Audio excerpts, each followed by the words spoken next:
മാമി action committee സംഘടിപ്പിച്ച പൊതുയോഗം PV അൻവർ MLA വിശദീകരണ യോഗമായി.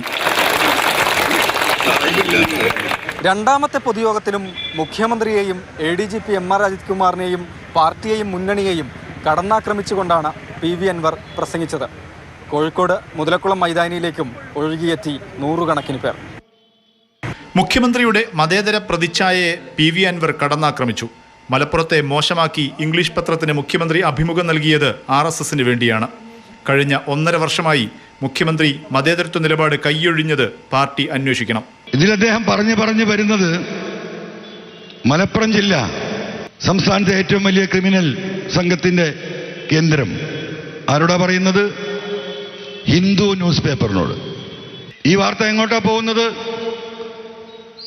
നേരെ ഡൽഹിയിലേക്ക്. സദുദ്ദേശമാണോ ദുരുദ്ദേശമാണോ? അടിച്ചേൽപ്പിക്കുക ഒരു സമുദായത്തെ. MR അജിത് കുമാർ നയിക്കുന്ന പോലീസിലെ ക്രിമിനൽ സംഘത്തിന് മയക്കുമരുന്ന് വ്യാപാരമുണ്ട്. മാമി കേസിൽ ഉൾപ്പെടെ സത്യം പുലരുമെന്ന് വിശ്വാസമില്ല. ഒരു കാര്യമില്ല. ഈ അന്വേഷണ ടീം അന്വേഷിച്ചിട്ട് ഒരു ചുക്കും സംഭവിക്കാൻ പോകുന്നില്ല. ADGPയുടെ മോളിൽ ഒരു പരന്തും പറക്കൂല അജിത് കുമാറിന്റെ മോളിൽ. ഇതാണ് ലോകം. ഒരു മുഖ്യമന്ത്രി ഒരു ക്രിമിനലിനെ എങ്ങനെ കെട്ടിപ്പിടിച്ചിരിക്കുകയാണ്. കൈ പിടിച്ചു വലിച്ചാലും കാൽ പിടിച്ചു വലിച്ചാലും ആ കെട്ടുവിടാൻ തയ്യാറില്ല. എല്ലാ രാഷ്ട്രീയ പാർട്ടികളിലെയും ചില നേതാക്കൾ അടങ്ങിയ നക്സസ് രാഷ്ട്രീയ ക്രിമിനലിസത്തിന് ഒപ്പം നിൽക്കുന്നു. ഈ അവിശുദ്ധ ബന്ധം പൊളിക്കാൻ ജനങ്ങളുടെ പിന്തുണ വേണമെന്നും PV അൻവർ അഭ്യർത്ഥിച്ചു.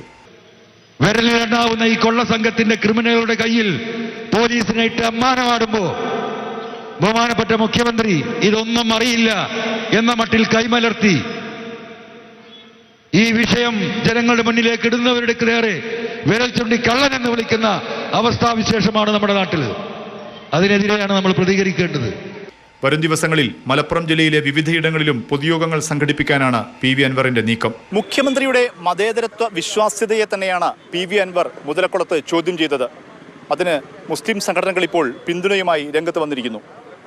PV അൻവർ ഉയർത്തിവിട്ട വിവാദം മറ്റൊരു ദിശയിലേക്ക് കടക്കുകയാണ്. KV രാഹുലിനൊപ്പം മുഹമ്മദ് ഷഹീദ്, മാതൃഭൂമി ന്യൂസ്, കോഴിക്കോട്.